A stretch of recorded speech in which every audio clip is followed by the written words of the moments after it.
Hi, today we're going to talk about the meds won't do it all by themselves.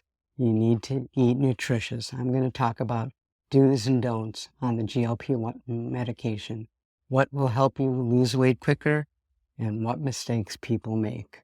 The wrong foods can definitely slow down weight loss. The key types of foods that we're going to be talking about: protein, fiber, and fats. First of all, let's do a recap on the medication. GLP-1 medication is a hormone that happens in your bowel, and what it does is it triggers your pancreas to secrete some insulin. Therefore, it doesn't allow blood sugar spikes.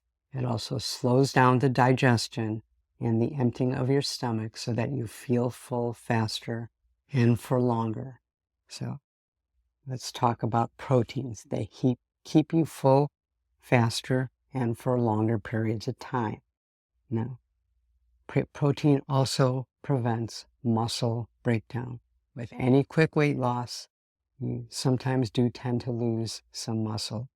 And if you increase your protein, this helps a lot. Plus, again, it helps you keep fuller for longer. People also feel sluggish if they don't have enough protein.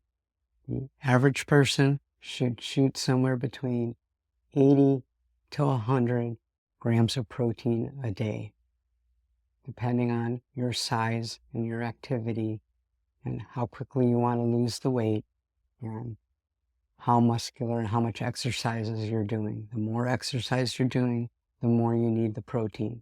So what are good proteins? There's chicken, there's fish, there's eggs, yogurt, and tofu. You want high quality protein, so you stick with that. Protein shakes are okay.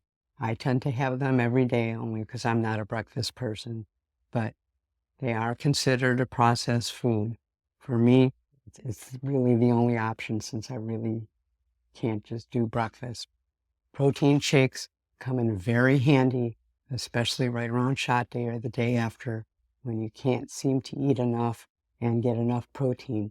It is a very good substitute and it does help along with protein water. But keep in mind, it is best to get this protein naturally.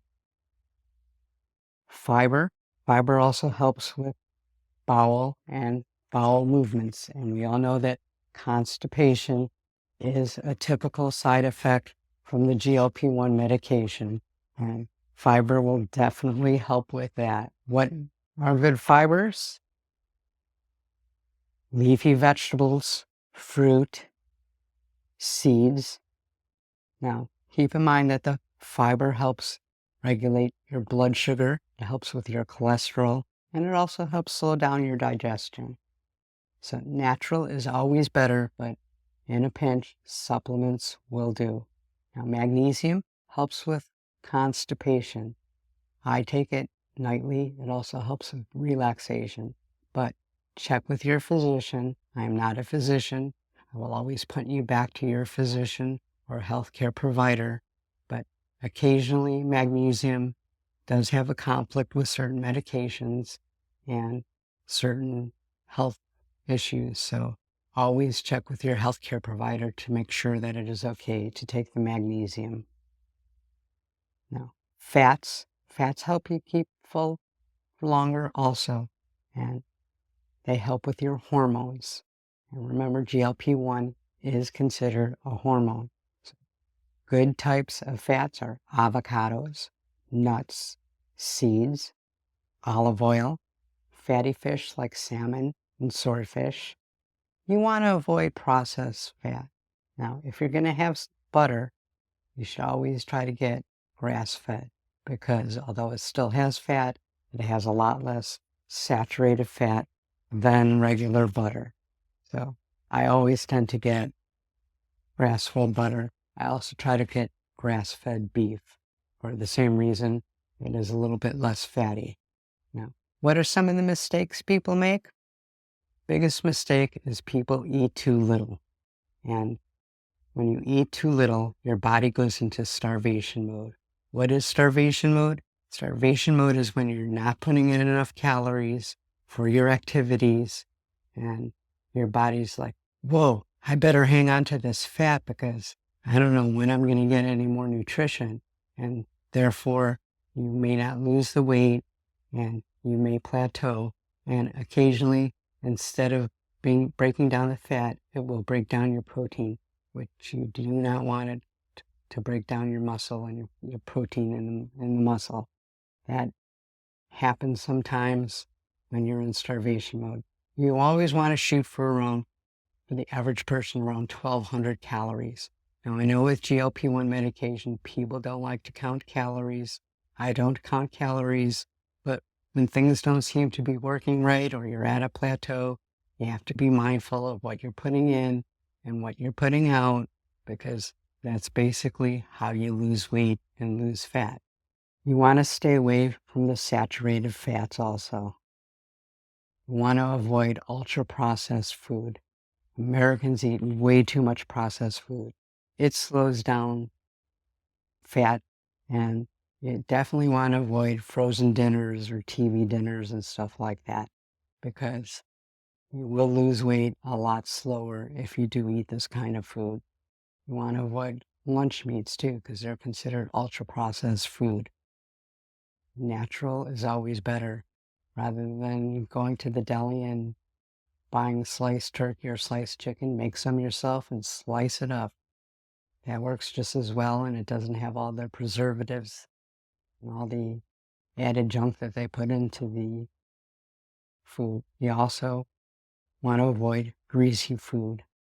It's very high in calories, and trust me, especially on this medication, your bowels will thank you if you stay away from some of this fatty food.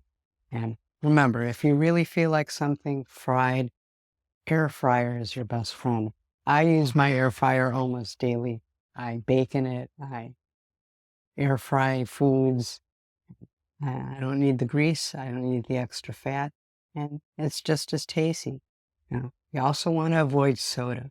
Soda is empty calories. It's loaded with sugar, and it won't even keep you full. So what should somebody eat? Well, a good breakfast, so they say, because I don't really eat breakfast, is like yogurts and berries. You get protein and you get fiber. Now, lunch, something like grilled chicken and brown rice, maybe a small salad, a little vegetable, and you get your fiber, you get your complex carbohydrate, and you get a good source of protein. Dinner, there's always grilled fish, grilled chicken, even grilled steak. I try to stay with some leaner ones or some grass-fed, but that's just me. But good source of protein. A sweet potato, that's a really good carb. You can even have some regular potato, just avoid some of the extra sour cream and butter that people normally put on it. And brown rice or quinoa is also another good complex carbohydrate that you could have. So what about snacks? Well, there's always nuts, there's always cottage cheese, there's always fruit, and hard-boiled egg in a pinch fills you up, good protein, and that pretty much says it for what you should and shouldn't do and mistakes people make. If you found this at all helpful, please hit that like, subscribe, and share button.